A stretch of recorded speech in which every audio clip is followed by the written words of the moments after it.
Escritura, a propósito del título, dice: yo soy el Dios de Abraham, el Dios de Isaac y el Dios de Jacob.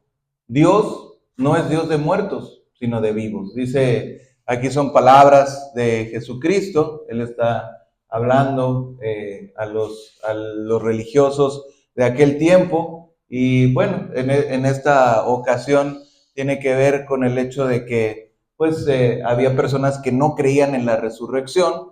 Decían que pues realmente cuando una persona moría, pues ya no había una segunda vida. Pero Jesús dice, bueno, no, o sea, no es que el hombre vaya a morir y a quedar ahí en la tumba. Dice yo soy, o sea, y le refiere precisamente a lo que dice la Escritura. Y dice en la Escritura que Dios habla, y cuando habla dice: yo soy el Dios de Abraham, el Dios de Isaac y el Dios de Jacob. ¿Sí? Dios, o sea, no, si estuvieran ellos muertos y ya no tuvieran vida, o sea, en ningún sentido, pues bueno, hubiera dicho Dios: yo era el Dios de Abraham, yo era el Dios de Isaac, yo fui el Dios de Jacob. Pero Dios habla no en vano, lo menciona como algo presente. Dice: yo soy. ¿Verdad? ¿Por qué soy? Porque sigue existiendo Abraham, ¿verdad? O sea, yo soy el Dios de Isaac. ¿Por qué? Porque Isaac sigue vivo, ¿sí? Y yo soy el Dios de Jacob. ¿Por qué? Porque Jacob sigue vivo, ¿sí? Muchas veces con el paso del tiempo se ha tratado como de ir, ¿cómo podría decir? O sea, como cambiando un poquito el discurso o la idea del Día de los Muertos, porque pues hoy en día también se nos evoca, se nos dice, bueno, es que en realidad el Día de Muertos no es adorar a ningún muerto, no es honrar, por decirlo así, espíritus, sino es recordar como la vida, honrar, como un memorial, ¿verdad? Como celebrar que esas personas estuvieron con nosotros, y tú quisiste mucho a tu papá o quisiste mucho a tu abuelita, pues entonces es como recordar que mientras ellos vivan en nuestra mente o en nuestro corazón, pues ellos todavía existen en medio de nosotros, ¿verdad? O sea, es como que el recuerdo me hace a mí honrar lo que fue su vida, y en esa parte pues también mientras yo lo recuerde, ellos siguen, su legado sigue vivo entre nosotros. Pero en realidad pues es como algo muy filosófico, ¿eh? O sea, tenemos que retorcerle mucho el discurso para poder llegar a un punto en el que todos digamos: ah, bueno, sí, sí es cierto. Pero en realidad pues no es tal cual. O sea, nosotros como cristianos no lo vemos de una buena forma, para ser sinceros. O sea, no lo validamos, no lo vemos bien, porque en realidad pues esto sí tiene que ver con una creencia, ¿no? Con la creencia de que los muertos vienen al mundo de los vivos, con la creencia de que los muertos pues están muertos durante el año, se abre un portal y empezamos ahí a... O sea, hoy en día realmente el Día de Muertos nadie sabe ni qué es, ¿verdad? O sea, si ahorita preguntamos a todas las personas, bueno, ¿y qué es el Día de Muertos? Unos me van a decir una cosa, otros me van a decir otra. Unos van a decir, bueno, pues es llevarle flores a la mamá o al papá o a la tumba allá al cementerio. Ahorita si vamos al cementerio, pues van a estar todos los carros ahí formados, todos los vendedores de flores ahí vendiendo las flores y los altares, y otras personas pensando, bueno, es que mi familiar va a venir a comerse el mole que le preparé, y etcétera, etcétera, ¿me entiendes? O sea, todos van a tener diferentes ideas, porque hoy en día no está muy claro realmente qué es. O sea, si preguntamos qué es el Día de Muertos, nadie va a saber que en realidad qué es el Día de Muertos. Unos van a decir es una celebración católica, otros van a decir no, pues es que nació de los antiguos mayas o de los incas, y no, y otros van a decir no, es que era una diosa de la muerte, y otros van a decir no, es que Disney la hizo. O sea, es una confusión muy grande la que existe el día de hoy, pero precisamente es parte del plan del enemigo, ¿no? A confundirnos para que todos empecemos a creer una cosa distinta, pero al final de cuentas errónea, ¿verdad? O sea, estamos hablando de muchas ideas erróneas hasta que llegamos a un punto en el que hay una confusión. Cuando hay una confusión, acuérdate, Dios no es Dios de confusión, Dios no es Dios de mentira, Dios es Dios de luz, es Dios de verdad, es Dios de orden, es Dios verdadero, y que nos deja aquí su palabra y nos dice: yo soy el Dios de Abraham, el Dios de Isaac el Dios de Jacob. Dios no es Dios de muertos, ¿sí? O sea, en esto, ¿qué podemos nosotros entender? Que Dios no quiere, no busca. Si tú te das cuenta en la Biblia, todo el tiempo se nos está impidiendo hacer conexión con los muertos. O sea, no invoques a los muertos, no busques de los muertos. Cuando incluso se ve que el rico le dice a Jesús, incluso manda a alguien que le predique de los muertos a mis familiares para que crean en la palabra. ¿Y qué le dice? ¿Qué le dice Abraham? No, si no escuchan a las escrituras, si no escuchan a la ley, tampoco creerán a un muerto, aunque se levantara o a una persona que se levantara de entre los muertos. O sea, realmente no nos sirve, no es algo posible. Incluso nosotros pensamos, no, es que sí, yo vi a mi familiar, yo vi que esa persona regresó. Realmente no estamos viendo eso, ¿no? O sea, realmente estamos viendo una mentira, ya sea por imaginación, ya sea por un ente demoníaco o cualquier otra cosa, pero realmente estamos mintiéndonos a nosotros mismos. Entonces, realmente dice aquí la palabra, Dios no es Dios de muertos. ¿Qué quiere decir esto? Dios no es Dios de personas que regresan a esta tierra. Está establecido para los hombres que mueran una sola vez, ¿verdad? Que mueran una sola vez, no van a seguir muertos. O sea, la muerte es simplemente la transición hacia la vida eterna, ¿verdad? Cuando la persona deja este mundo, ya es un viaje sin regreso, ya no va a estar. Cualquier persona que usted me diga, murió tal persona, bueno, ya murió, pues entonces ya pasó al estado de vida eterna, ¿verdad? Al estado fuera de este mundo. Ya no hay manera de regresar, no hay portales, no hay nada. Nos encantaría a veces a nosotros como extender el plazo, pero lo único que podemos pensar es, bueno, en la eternidad nos veremos, nos volveremos a ver con nuestro familiar, con las personas que amamos, pero no es como para que nosotros hagamos una plática o una oración hacia los muertos, a mi papá o a mi mamá o a mi ser querido que murió. Y entonces yo hoy en día hasta me encontré a una mujer que decía, es que yo creo que mi esposo se murió y yo pienso que adopté un gatito y pienso que el gatito era mi esposo y entonces lo cuidé bastante y ahí estaba mi gatito hasta que se murió. Entonces como que es muy padre pensar para la mente humana que hay segundas opciones, ¿verdad? O sea, se murió mi familiar, pero ahora ya lo encontré en esto. Se murió tal persona, pero me va a hablar todos los 2 de noviembre. Se murió tal, pero su memoria vive en mí, entonces yo aquí lo cargo en mi corazón y oro y hablo con él.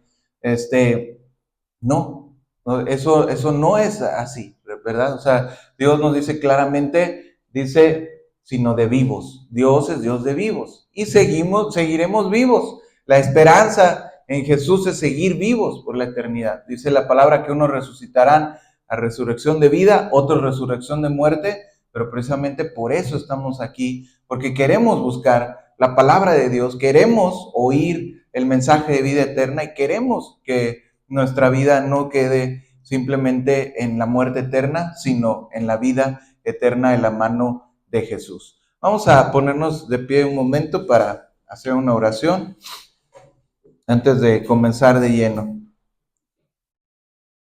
¿Cómo era aquí para mute? Ok.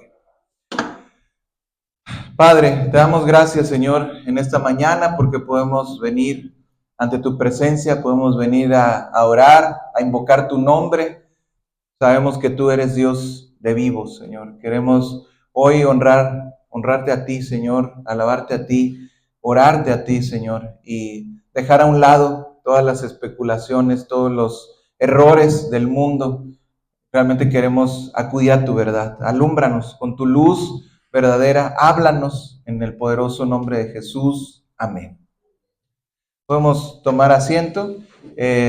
Vamos a ver Juan, capítulo 19, en el verso 17. ¿Sí? Juan, capítulo 19, en el verso 17, dice, y él cargando su cruz salió al lugar llamado de la calavera, en hebreo, Gólgota, y ahí le crucificaron y con él a otros dos, uno a cada lado y Jesús en medio. ¿Sí? Dice aquí la palabra, y él cargando su cruz, dice dice aquí, según la costumbre romana, Jesús llevó su cruz desde el lugar de la sentencia hasta el lugar de la crucifixión, un lugar, dice, llamado de la calavera. ¿Sí? Los romanos, antes de poner a un hombre en la cruz, ponían la cruz sobre el hombre, forzándolo a llevar la cruz en una procesión pública, como atrayendo la atención, digamos, hacia el condenado, su crimen y su destino, ¿no? O sea, como para que toda la gente se diera cuenta y dijera, yo no quiero ser condenado a eso. O sea, realmente era o sea, exhibían, por decirlo así, a la persona, era una gran humillación para el reo o para el condenado cargar una cruz, porque estaban como todos atestiguándose. Imagínate, a veces podemos recordar cuando estábamos en la primaria o en alguna escuela y de repente todo el montón de niños en medio de la escuela, y si alguien, pues nadie quería hacer un ruido porque pues no querías que todas las miradas estuvieran sobre ti, no querías caerte si llevabas la bandera cargando, pues si eras abanderado, pues lo último que querías era tropezar y caerte para que todos se rieran de ti. Imagínate Jesús llevando esa cruz en su espalda, pues todo el mundo lo estaba viendo, o sea, él sabía que todo el mundo estaba ahí observándolo. Entonces, un tipo de esto se ha encontrado también en Isaac, llevando la leña para el sacrificio. O sea, Jesús estaba cargando el mismo instrumento que iban a utilizar para matarlo, ¿no? Es como decirle al reo, eres tan despreciable que ni siquiera yo voy a cargar con lo que te voy a matar. Tú carga el medio por el cual yo te voy a matar, ¿sí? Entonces, los persas inventaron la crucifixión. Dice aquí que le crucificaron, ¿verdad? Él cargando su cruz, dice, ahí le crucificaron, ¿sí? Entonces, cuando dice le crucificaron, los persas inventaron la crucifixión, pero podría decirse que los romanos la perfeccionaron y la convirtieron en una institución. O sea, aunque fueron los persas los que iniciaron, digamos, esa práctica, los romanos fueron los que más la perfeccionaron, ¿verdad? Los que la utilizaron para los peores criminales y las clases más bajas. Estaba diseñada para que la víctima muriera en forma pública, inclusive era, pues te llevo un monte, para que inclusive los que no están ahí, para que todos los que están de abajo, o sea, es como si has visto aquí el asta bandera, ¿no?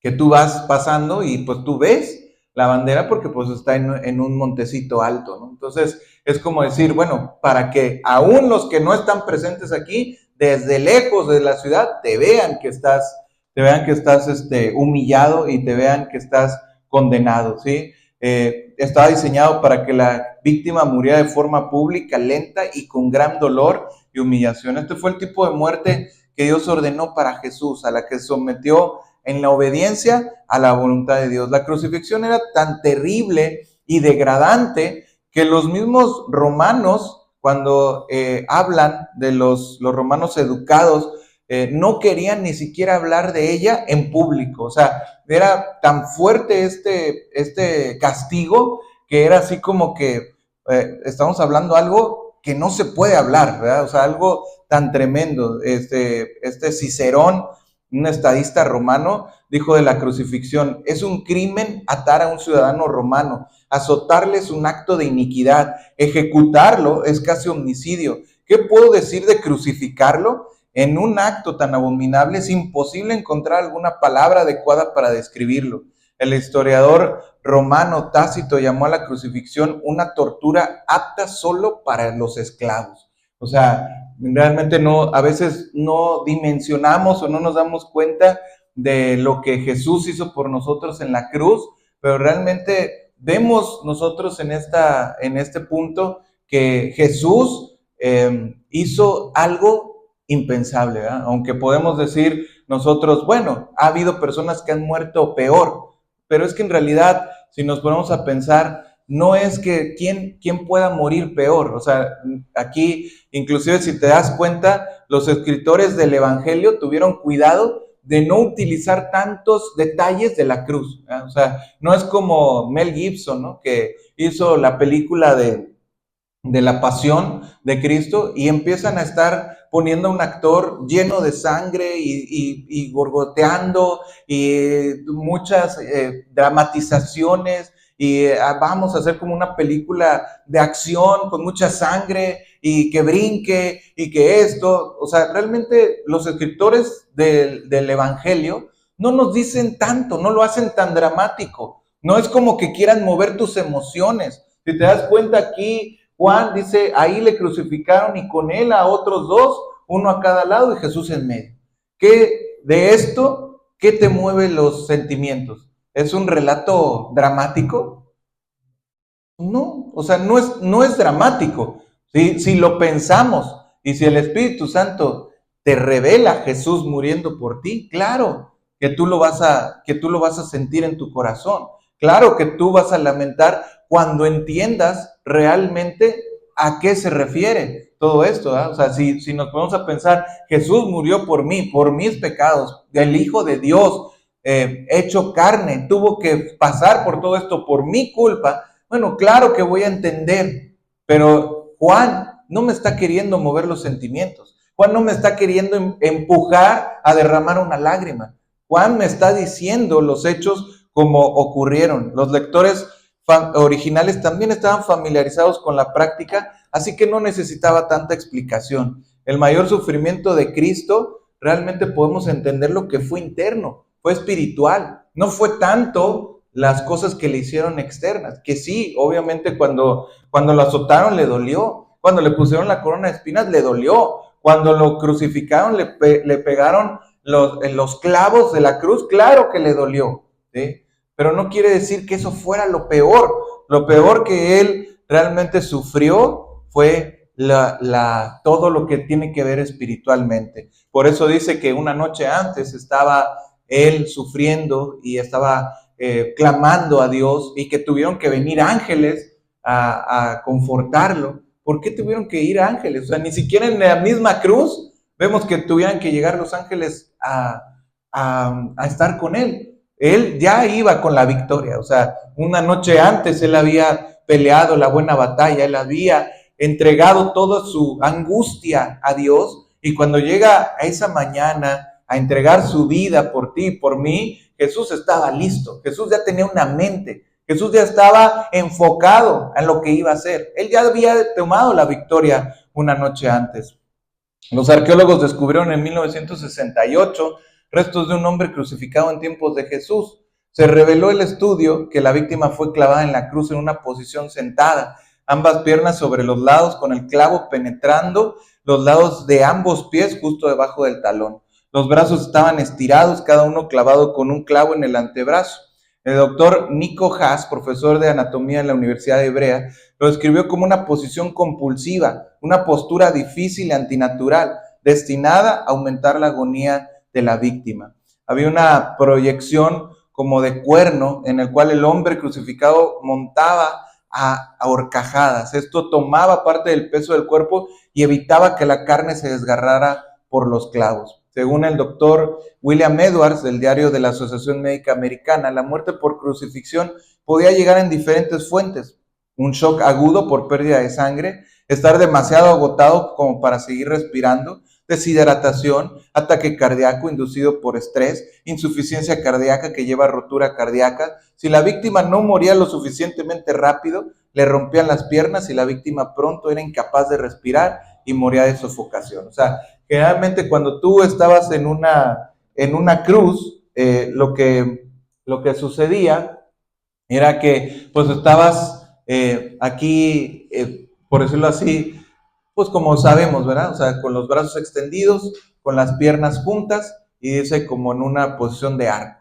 Entonces, cuando tú querías respirar, tenías que alzar, por decirlo así, las piernas para poder jalar aire, porque los pulmones estaban como contraídos, ¿no? Entonces, cuando tú querías respirar, tenías que hacer esto. Y se contraía todo y otra vez quería respirar.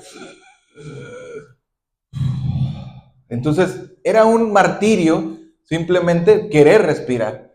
Cuando las personas duraban más tiempo y querían que ya se murieran, pues por eso llegaban y quebraban esta parte de las piernas. ¿Para qué? Para que ya quebrándolas, pues ya no podías alzarla, ¿no? O sea, ya estabas.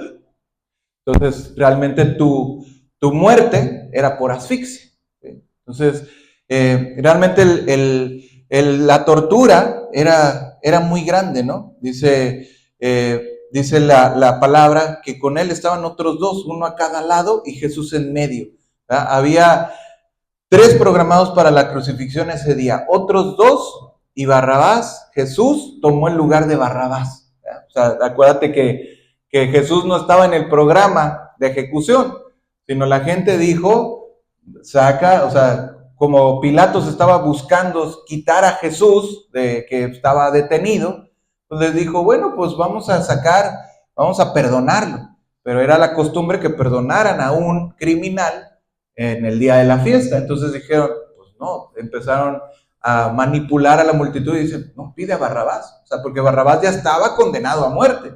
Entonces la multitud empieza a gritar, suelta a Barrabás y crucifica a Jesús. Queremos a Barrabás, crucifica a Jesús. Entonces sueltan a Barrabás y Jesús toma el lugar del condenado, que era precisamente Barrabás. Jesús fue puesto en medio de la humanidad. Jesús nunca se distanció de los hombres comunes, libremente interactuó con los que se consideraban grandes hombres. Desde su encarnación, a lo largo de su vida, vivió como uno de nosotros. Jesús murió entre hombres, mujeres, judíos, gentiles, ricos, pobres, clase alta, sin clase, educados, no educados, religiosos, seculares, culpables, inocentes, llorones, burlones, todos los que fueron conmovidos profundamente y los que se burlaron, indiferentes, los que lo odiaron y los que lo amaron. O sea, Jesús, por algo nos dice la Escritura, estuvo en medio, ¿sí? ¿Por qué en medio? También nos quiere dar a entender que Él estaba en medio de todos los grupos de seres humanos. Jesús estuvo en medio de hombres pecadores. Sus enemigos pensaron que esto empeoraría su sufrimiento. O sea, dijeron, bueno, vamos a crucificarlo, pero no lo vamos a crucificar solo, lo vamos a crucificar con lo peor, ¿sí? O sea, para que muera como lo que es, lo peor, ¿sí?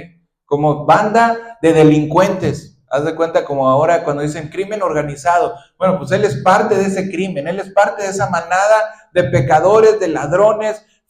Ahí es su parte, entre los malos, entre los que son condenables a muerte, ¿sí? Jesús, en su muerte, los religiosos que se consideraban justos se burlaron de él. Sus discípulos lo abandonaron. Sin embargo, Jesús estuvo en medio de los pecadores hasta el final, ¿sí? Jesús estaba en medio de la confusión. Vamos a ver Mateo, capítulo 27, verso 46. Mateo 27,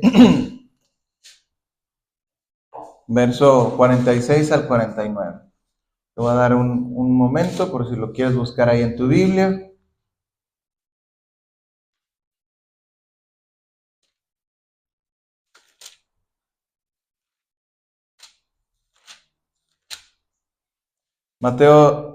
Perdóname, es Mateo 27. Mateo 27, verso 46.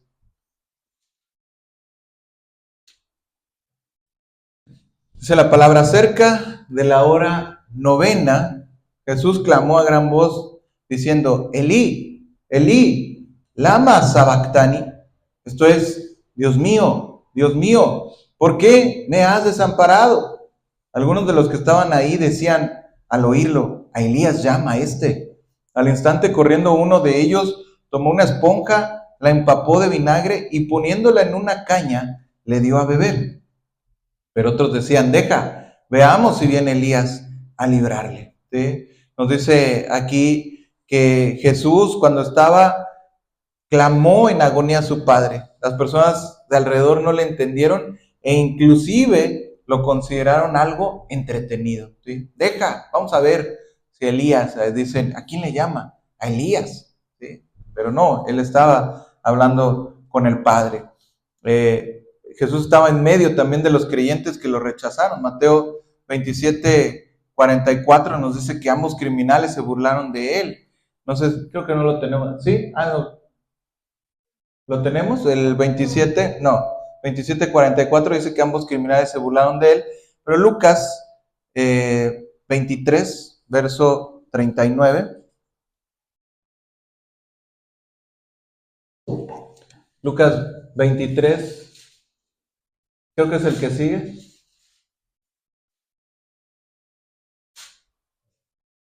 Ahí está. Dice Lucas 23.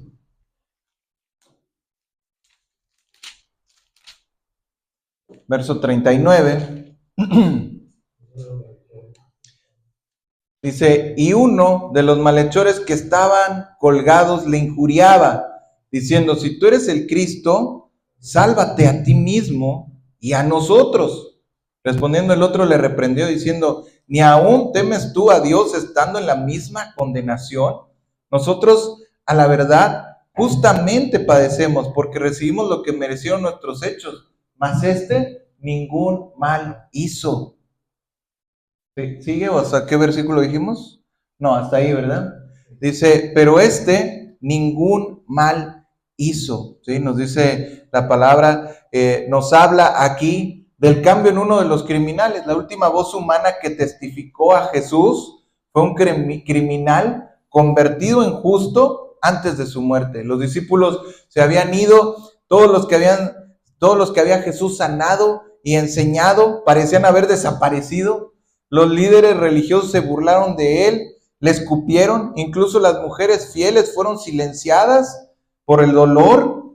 Sin embargo, una voz solitaria en medio de todo esto que dijo la verdad sobre Jesús cuando todos los demás se habían quedado callados. Dice la palabra que si aún cuando Jesús le piden, oye, calla a la multitud, cuando llegó a Jerusalén y todos estaban diciendo, Hosana al hijo de David, y los religiosos, hey, diles que se callen. Y dice, si estos se callen, las piedras hablarían. ¿Sí? O sea, finalmente Dios siempre se encuentra un medio para glorificarse, porque dice aquí, mas ningún mal hizo. O sea, finalmente uno de los malhechores cambia de opinión, inclusive, pues podemos decir que fue posiblemente la última persona que salvó Jesús en esta tierra, ¿verdad? Jesús estaba en medio de Dios y el hombre. Jesús en la cruz tomó el castigo por el pecado que merecíamos. En la cruz, tanto fue Jesús sacerdote como ofrenda, ¿verdad? O sea, Jesús tanto fungió como el que estaba haciendo el sacrificio, pero también él mismo era el sacrificio. Jesús estuvo en medio de toda la historia y la obra de Dios. Nosotros no vemos a Jesús en medio con lástima, como si debiéramos sentir lástima por el pobre de Jesús. Jesús fue el ganador en la cruz. Él hizo en la cruz, tenemos la mayor victoria de Dios por el hombre. ¿Sí? O sea, es un momento que nosotros lo consideramos como un momento glorioso. ¿Sí? Cuando, como te digo, Jesús cuando fue a morir en la cruz, él una noche antes obtuvo la victoria. De manera que cuando él fue a morir en la cruz iba decidido. No lo ves titubeando, no lo ves como diciendo, ay, pobrecito, o ay, pues es que Jesús ya no puede caminar. No, Jesús iba como un guerrero, ¿sí? Dispuesto para la batalla, para arrebatar a las víctimas de su enemigo, ¿sí? Y Jesús venció en la cruz totalmente. Vamos a regresar al texto de Juan 19, verso 19. No, perdóname. Vamos al versículo 23. ¿Verdad? El que sigue. Ahí está. Juan 19, 23 dice, cuando los soldados le hubieron crucificado a Jesús, tomaron sus vestidos e hicieron 4 partes, una para cada soldado. Tomaron también su túnica, la cual era sin costura, de un solo tejido, de arriba abajo. Verso 24. Entonces dijeron entre sí, no la partamos, sino echemos suerte sobre ella, a ver de quién será. Esto fue para que se cumpliese la escritura que dice, repartieron entre sí mis vestidos y sobre mi ropa echaron suertes, y así lo hicieron los soldados. Fíjate, aquí verso 23 nos dice, cuando los soldados, una crucifixión romana era supervisada por soldados, tanto para mantener el orden como para asegurarse de que el condenado realmente muriera. O sea, recordemos que los judíos en sí realmente no lo mataron, sino ellos lo mandaron matar, ¿sí? Por eso tanta presión sobre Pilatos, porque decían, si tú eres amigo de Jesús, te haces enemigo del César, porque él ha dicho, yo soy rey. Esa era como que la manipulación legal que estaban manejando los judíos. O sea, él es digno de muerte. ¿Por qué es digno de muerte si no ha hecho ningún delito? No, bueno, lo que pasa es de que él dijo que iba a tirar el templo y lo iba a hacer en 3 días. Él está dañando nuestros bienes. Imagínate, ¿no? Se ha hecho, inclusive en una ocasión leí un libro que tenía que ver precisamente con Jesús, con el tema legal de su juicio. Y si tú lo ves por el tema legal, el juicio de Jesús fue totalmente ilegal. O sea, porque llegaron, lo tomaron en medio de la noche, lo metieron, lo golpearon, lo enjuiciaron. Uno de los jueces no lo quiso enjuiciar, entonces lo llevan a otra jurisdicción para ver si en la otra jurisdicción sí lo querían condenar. En la otra jurisdicción tampoco lo quieren condenar, lo regresan. Y cuando lo regresan, lo empiezan a presionar a Pilatos para decir, mátalo, mátalo, mátalo. Y Pilatos le dice, pero ¿yo de qué lo voy a matar? O sea, ¿por qué lo voy a matar? Entonces ya es cuando lo presionan y le dicen, bueno, si tú te haces amigo de él, te estás haciendo enemigo del César, porque él dijo, yo soy rey de los judíos. Entonces ahí es cuando él titubea, Pilatos, y dice, oye, pero ¿cómo? Entonces cuando le llama a Jesús, le dice, oye, ¿qué no sabes que yo te puedo soltar? Y Jesús le dice, a mí no me importa si tú me puedes soltar, esto no es cosa tuya, esto es de Dios. O sea, si yo quisiera, Dios me mandara a librar ahorita con 2 legiones de ángeles, pero mi reino no es de este mundo. Entonces, Pilato le dice, entonces si eres un rey, tú lo has dicho, ¿sí? O sea, ¿me entiendes? Jesús no estaba queriendo librarse, porque pudo haberse librado, y Pilato lo quería librar, pero en el momento en el que ya lo condenan, pues lo condenan bajo ese cargo. Entonces, el que lo condena es Pilato, aunque se haya lavado las manos. Pilato es el que lo condena, Pilato es el que lo manda a matar.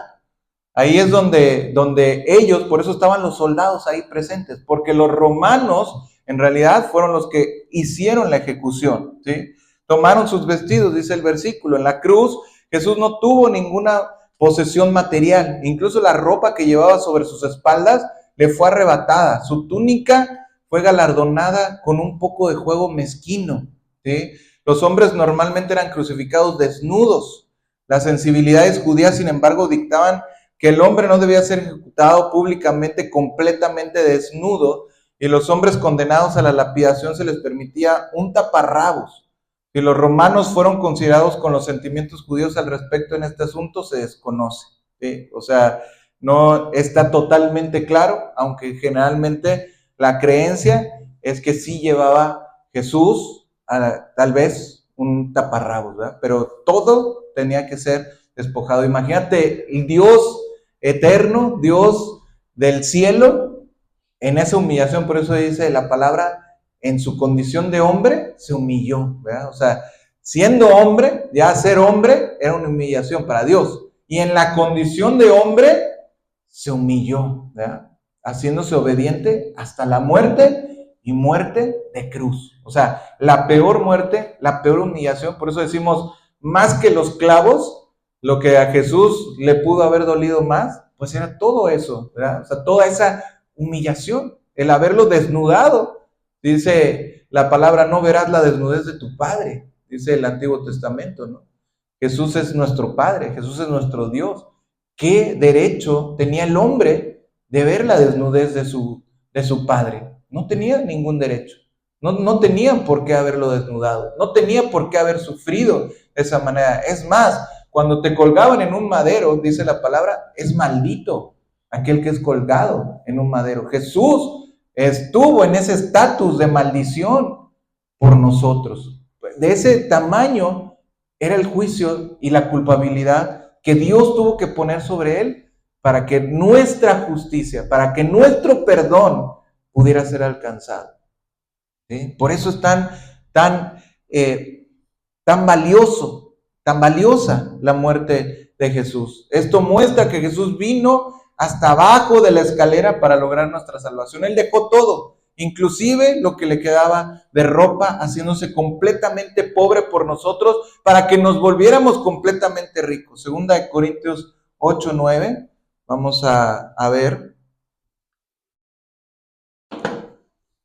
Segunda de Corintios 8:9 dice, porque ya conocéis la gracia de nuestro Señor Jesucristo, que por amor a vosotros se hizo pobre siendo rico, para que vosotros con su pobreza fueseis enriquecidos, ¿verdad? Nos dice la palabra de Dios. La gracia, cuando hablamos de la gracia, ¿de qué hablamos?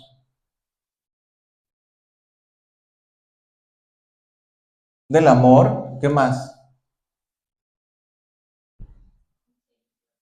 ¿Mande? De su misericordia, ¿ok? Y específicamente la gracia de nuestro Señor Jesucristo, ¿qué sería? La salvación, ¿sí? O sea, cuando hablamos de la gracia, hablamos de la cruz, ¿verdad? Porque la gracia es el favor inmerecido. ¿Cómo se manifiesta el favor inmerecido de Dios para mí? Perdonándome. ¿Cómo me puede perdonar? Por su cruz, ¿verdad? O sea, por su muerte en la cruz. Cuando tú leas en la Biblia gracia del Señor Jesucristo, siempre nos tiene que llevar la mente a la cruz, ¿verdad? O sea, su cruz, su muerte, su resurrección. ¿Sí? Nos dice entonces su túnica, volvemos al texto en el que estábamos, su túnica, la cual era sin costura, de un solo tejido de arriba abajo, dice la palabra. La prenda principal que Jesús utilizó, o sea, la túnica, estaba lo suficientemente bien hecha para no rasgarla en 4 partes, ya que cada uno de los 4 soldados había recibido una de sus otras prendas. La túnica sin fisuras de Jesús nos recuerda su rol como sumo sacerdote, ¿sí? Vamos a ver en Éxodo, capítulo 28, verso 31. Éxodo 28, verso 31 dice, harás el manto del efod, todo de azul, y en medio de él, por arriba habrá una abertura, la cual tendrá un borde alrededor de obra tejida, como el cuello de un coselete, para que no se rompa. O sea, la túnica que llevaba el sacerdote en el Antiguo Testamento era una sola pieza, ¿verdad? Y tenía que ser. ¿Por qué de una sola pieza? Bueno, pues representaba también el hecho de que el sacerdote, el ministro, tendría que ser íntegro, ¿verdad? De una sola pieza, ¿verdad? No debe de tener bordes, no debe de tener dobleces, no debe de tener segundas piezas, no debe de ser tejido, ¿verdad? O sea, como en varias partes. No, una sola pieza, un solo borde, o sea, una sola pieza, un solo manto, ¿verdad?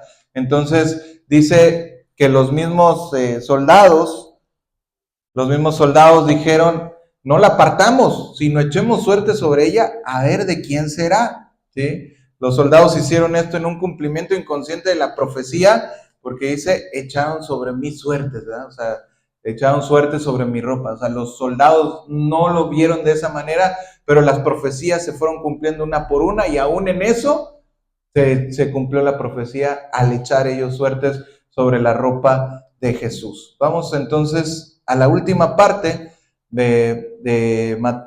Juan 19, verso 28. Dice el que sigue,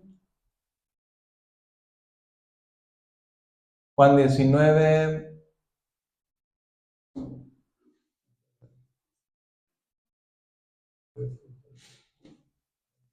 ahí está. Juan 19, verso 28, dice, después de esto, sabiendo Jesús que ya todo estaba consumado, dijo para que la escritura se cumpliese, tengo sed. Y estaba ahí una vasija llena de vinagre. Entonces ellos empaparon en vinagre una esponja y poniéndola en un hisopo, se la acercaron a la boca. Cuando Jesús hubo tomado el vinagre, dijo, consumado es. Habiendo inclinado la cabeza, entregó el espíritu. ¿Sí? Dice aquí, sabiendo Jesús que ya todo estaba consumado. O sea, Jesús sabía que su gran obra, la obra de su vida, de su muerte, estaba consumada. Entonces se preparó para entregar su vida y morir. ¿Sí? Entonces, fíjate, esto es una parte muy importante. Hubo un tiempo después de que ya todo estaba consumado, Jesús exitosamente se ofreció a sí mismo como ofrenda sustituta por el pecado de toda la humanidad. Cuando dice Jesús, tengo sed, ¿sí? También esto nos llama la atención. Jesús no aceptó una bebida que servía para entumecer el dolor, al inicio de su calvario. O sea, les daban como una bebida, un poquito para disminuir, ¿no?, el dolor, pero nos dice Marcos 15:23, si me lo pones ahí.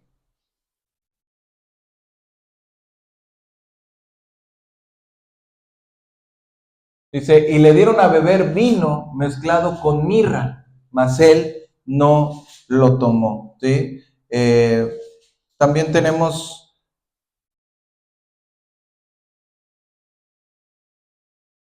tenías ahí el 2 Corintios 5:21, ¿verdad? Si quieres regresármela, un versículo antes.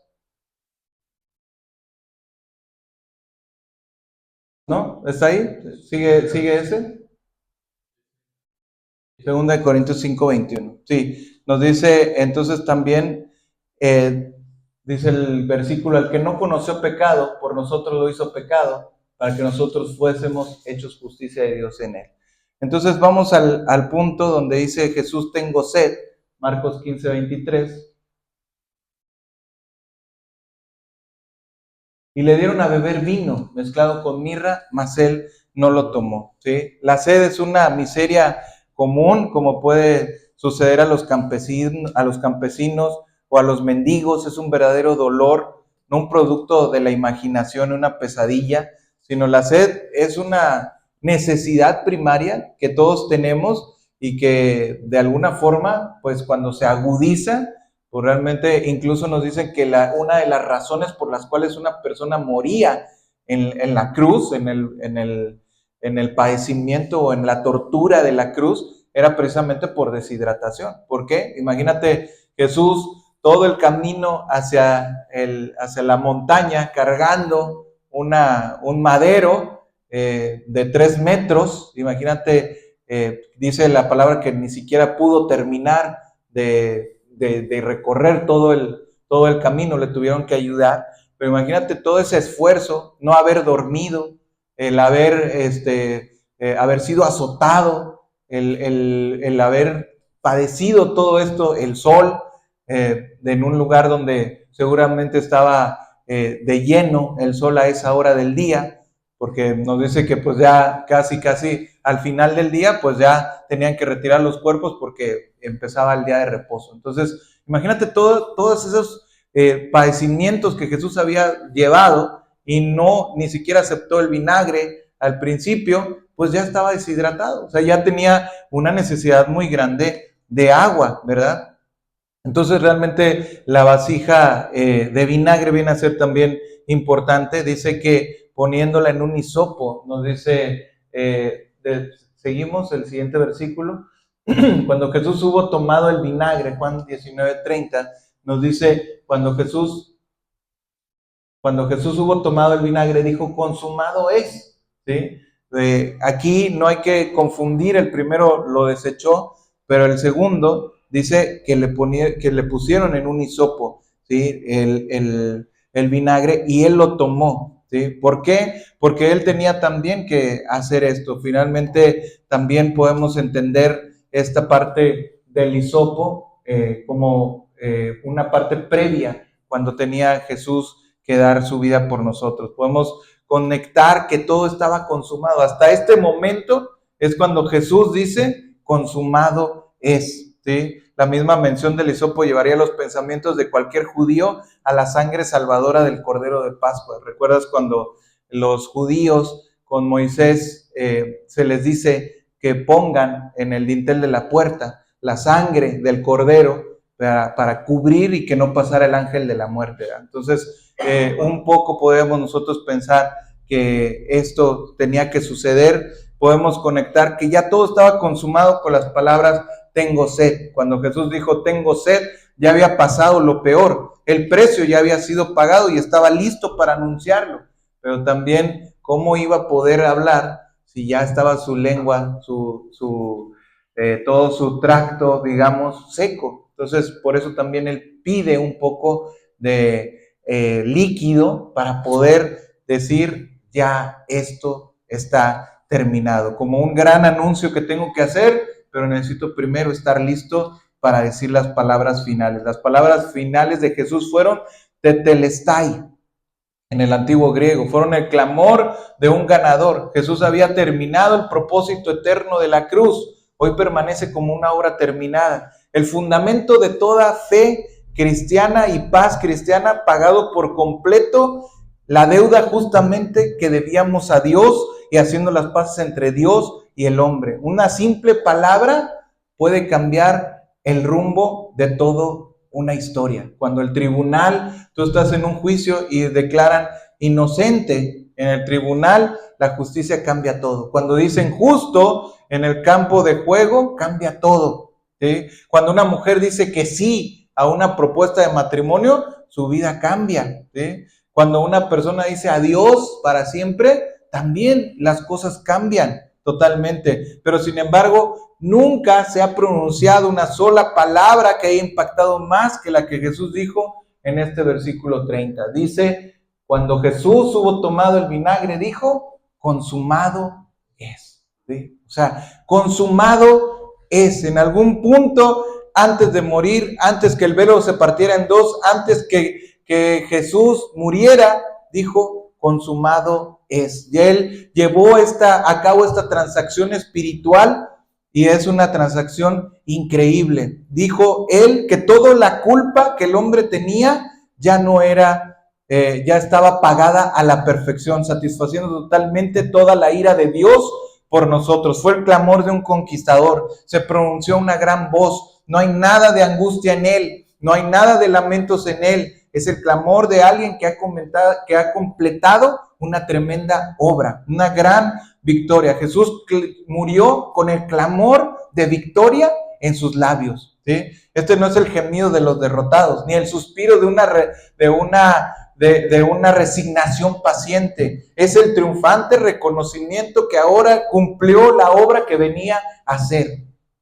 El verbo teleu, que es teleo, consumar en hebreo, era utilizado en los siglos primero y segundo en sentido de cumplir o pagar una deuda con frecuencia que aparecía en los recibos. ¿Sí? La declaración de Jesús, consumado telestai, puede ser interpretada como pagado en su totalidad. ¿Sí? O sea, realmente Jesús estaba diciendo, la deuda ha sido saldada. ¿Sí? O sea, esto está consumado, todo fue consumado, pagado en su totalidad, logrado. Los tipos de promesas y profecías se consumaron. Los sacrificios, las ceremonias del sacerdocio se consumaron. La obediencia perfecta fue consumada. La satisfacción de la justicia de Dios fue consumada. El poder de Satanás, el pecado, la muerte, se consumaron, se pagaron. Desde las puertas del Edén, la sangre del sacrificio había comenzado a fluir, aumentada por las corrientes confluyentes de los años. Al momento no es necesario derramar otra gota. Hoy en día nosotros no ves que en ningún momento hagamos un sacrificio, ni de gallinas, ni de puercos, ni de nada, ni de corderos, ni de nadie. No es necesario ningún sacrificio, ha sido consumada la obra, ¿sí? O sea, realmente no es necesario hacer otro sacrificio, ha sido consumada la obra por ti, ¿sí? Debemos de ahora trabajar para Él, porque también nosotros tenemos una obra que consumar. O sea, nosotros también tenemos Dios nos mandó a este mundo con una encomienda, con una obra, con un propósito. Y realmente nosotros estamos ya en esta tierra haciendo lo que nos corresponde. Habiendo inclinado la cabeza, dice el versículo, esta palabra de habiendo inclinado se puede entender como una parte de dormir. Mateo 8:20, por ahí está. Jesús le dijo, las zorras tienen guaridas y las aves del cielo nidos, mas el Hijo del Hombre no tiene dónde recostar. Esta palabra sería equivalente a la palabra que está en el versículo anterior. O sea, no tiene dónde, él dice aquí Jesús, el Hijo del Hombre no tiene dónde recostar la cabeza, o sea, dónde dormir.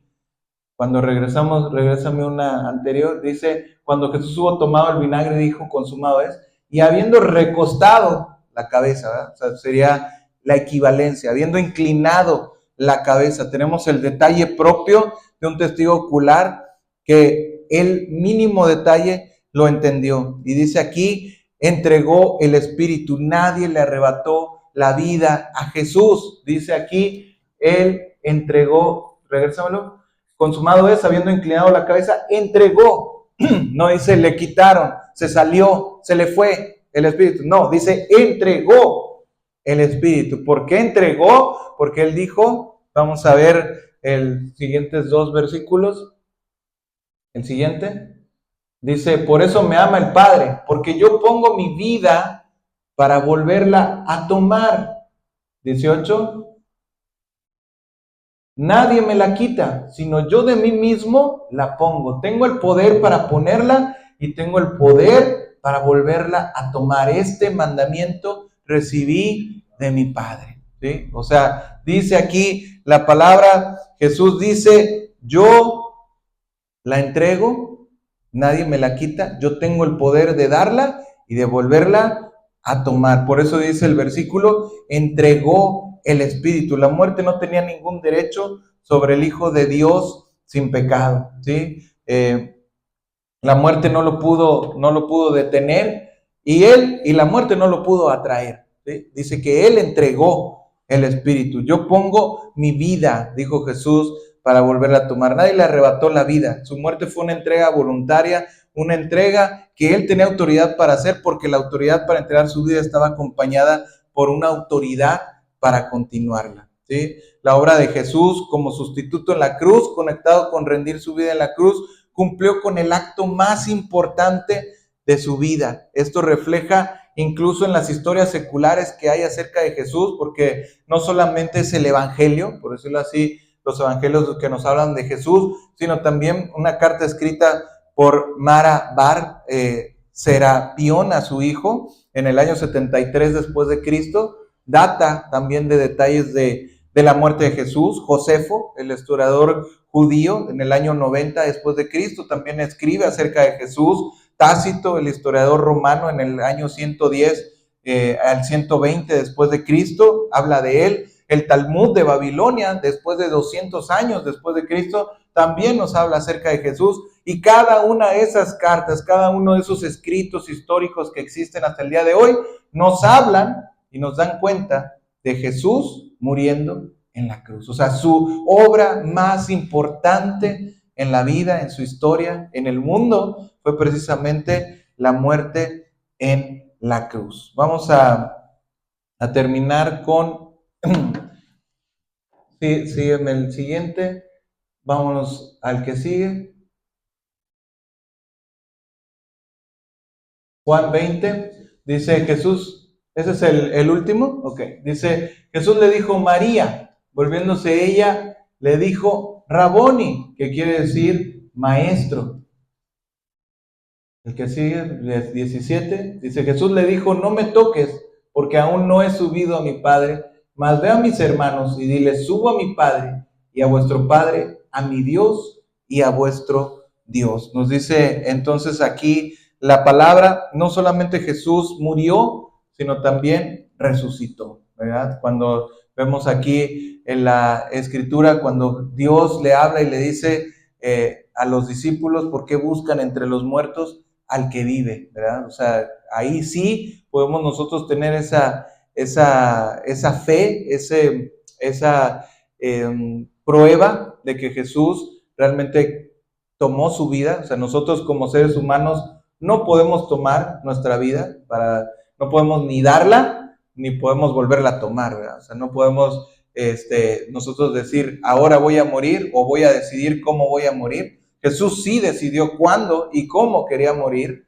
porque obviamente era para pagar el precio de nuestra libertad, pero cuando Él también decide, se levanta de entre los muertos y hace su aparición gloriosa y sube al cielo, ¿verdad? Cuando nosotros pensamos en la muerte, no tenemos que pensar en una situación de tristeza o de derrota, sino para los cristianos la muerte para nosotros es un medio para poder estar cerca con Dios, ¿sí? O sea, Pablo mismo dice, para mí el vivir es Cristo y el morir, ¿qué? Es ganancia, ¿verdad? O sea, no dice el morir es una tortura, el morir es un enemigo, el morir es algo muy triste.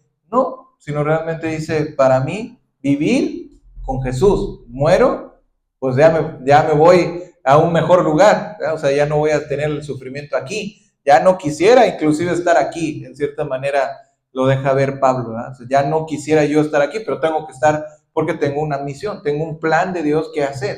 Cuando ya Dios le revela a Pablo, oye, ya fue tu tiempo que hiciste, ya hiciste lo que tenías que hacer, él mismo dice, ya voy, ya me queda ir a recoger la corona de la vida, ¿no? Entonces realmente la vida en este mundo no debe ser tan apreciada en ese sentido material, o sea, como la gente hoy en día vive en este mundo como si siempre va a estar aquí, ¿verdad? O sea, y tanto procuramos lo material, tanto procuramos la casa, tanto procuramos los bienes, tanto procuramos tener para cuando seamos viejitos. Bueno, ¿y por qué nos preocupa tanto eso? ¿Por qué nos preocupa tanto nuestro retiro, nuestro bienestar? Si realmente esta vida es pasajera, ¿sí? O sea, no tendríamos que estar tan preocupados, sino realmente preocupémonos por lo que a vida eterna permanece. Eso realmente es lo que Jesús vino a ganar por ti, por mí, y Él vino a morir por nosotros para darnos vida eterna, no para que estemos como ciclados en esta tierra viendo lo que nosotros vivimos materialmente, el tiempo pequeño, cuando veamos la eternidad y digamos 60, 70, 80, si tú quieres 100 años vivimos en la tierra, vamos a decir, eso no era nada. Para la eternidad era simplemente un suspiro. Por eso dice la palabra de Dios, la vida del hombre es como un suspiro, ¿verdad? Como la flor del campo, ahorita está bien y mañana ya se marchitó. Así es la vida del hombre. Pero reflexionemos en esta mañana acerca de Jesús, acerca de su muerte. Él murió con un propósito muy definido para nosotros, venció en la cruz, nos dio su libertad y eso es realmente lo que tenemos que celebrar, la vida, ¿sí? La vida eterna, la vida que Jesús nos dio para que nosotros podamos tener vida eterna. Amén. Vamos a orar, vamos a ponernos en pie y despedir nuestra reunión.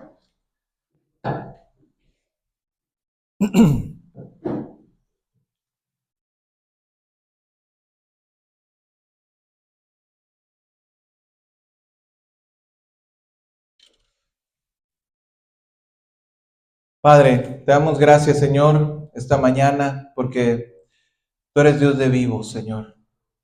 Y podemos entender por tu obra en la cruz, por tu obra en este mundo, veniste a salvarnos, veniste a darnos vida eterna, veniste a entregar tu vida por nosotros, Señor, para que nosotros pudiéramos tener hoy esa luz, esa gracia, ese amor, ese perdón.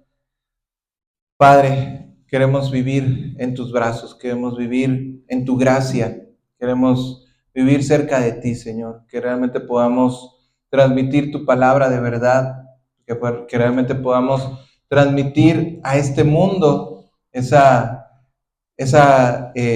vida eterna que tú das, Señor. Muchas veces como personas tenemos temores a morir, temores a lo desconocido, temores a sufrir, temor a ya no ver a alguna persona que amamos, Padre, pero tú viniste para que tuviéramos vida eterna, no solamente en este mundo, Señor. Este mundo es tan fugaz, rápido se acaba, las cosas se enferman, se marchitan, se rompen, se acaban, se consumen, pero tu vida eterna es perfecta, Señor. Queremos vivir contigo, queremos estar enfocados en la vida eterna, Señor. Gracias por tu amor, por tu verdad, por tu cruz, por morir por nosotros y darnos esta esperanza de vida eterna. Gracias, Señor, en el nombre poderoso de Jesús. Amén. Amén. Podemos tomar asiento, estamos despidiéndonos ya en este día. Queremos invitarlos para el próximo sábado, estaremos nuevamente compartiendo juntos la palabra de Dios y el domingo también estaremos en el culto en vivo. Que Dios les bendiga.